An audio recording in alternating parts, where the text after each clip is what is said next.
Hello. Welcome back to part 3 of the tips and tricks with life tips. I don't really know what to call this, to be honest, but it's going to be a very, very quick video, just to have a look at fridges and food storage.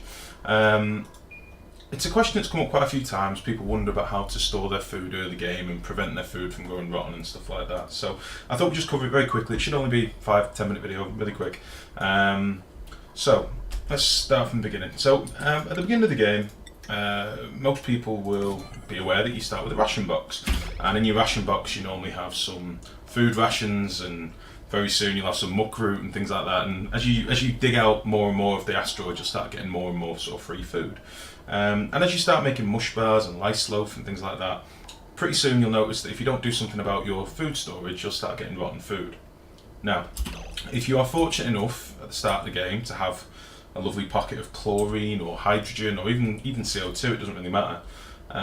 Any of those three gases currently are sterile. So you've got chlorine, hydrogen, CO2. If you keep your food in a ration box in this sort of area, then you'll notice that it isn't rotting. It has a change per cycle, which you should be able to see on the bottom right there, a change per cycle of 0.00 per cycle. So your food will stay fresh forever. So that's a really easy way of just using a pocket of gas early on. Dig in there, put a couple of airlocks down and chuck all your food in there. And you can even do something like this whereby you've got a pneumatic door underneath your ration box. You can fill up a box, turf your food out, and it'll fall to the floor in a little pit, and you can store all your food in there in like a stockpile. If you were to dig out a couple of tiles here, they'll be able to get to it and so on. But yeah, that's a really simple way of sort of controlling your food at the start of the game. Now there's four technically main ways of using the refrigerators that are in the game, which is sort of like the big brother of the ration box.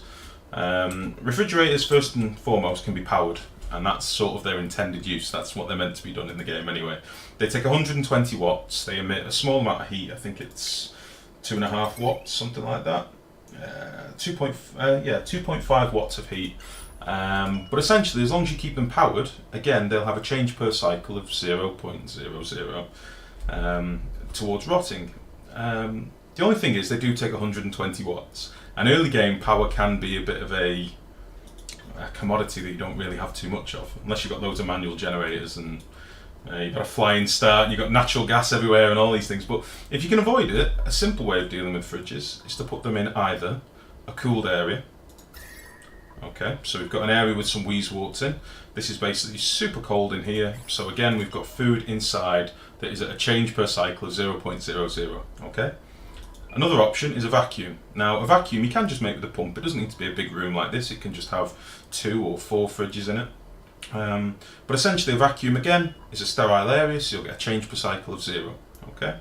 And then the other three, just to show you the different gases, they can be any temperature. Doesn't matter. So if you look here, we've got chlorine at 40 degrees, hydrogen at 67 degrees, and carbon dioxide at 25 degrees. It doesn't matter. I just use different temperatures for a bit of a rainbow effect, but it really doesn't matter what temperature the gas is. The only thing is that you have a decent amount of concentration in there and no other gases. If you had some polluted oxygen in here, every time it passed by one of these fridges, it would potentially give it a tick of rotting, and eventually stuff does rot, as weird as that may sound. So realistically, as long as you use a high concentration of any of these three gases, chlorine, hydrogen, carbon dioxide, or a vacuum, or cool the area, and if you cool in the area, it doesn't matter what gases are in the area, essentially you'll stop your food from rotting. Okay, and that's that really. There was something I tested before, because as I was doing this video I thought, can it work underwater? Will water stop it? There's no air, so does water stop it? So I submerged the fridge, I put some fresh food in there, put it in some water, and unfortunately it does not. Fridges underwater count as unrefrigerated, which made me very sad, because that to me seems like it should work. But either way, these are your options.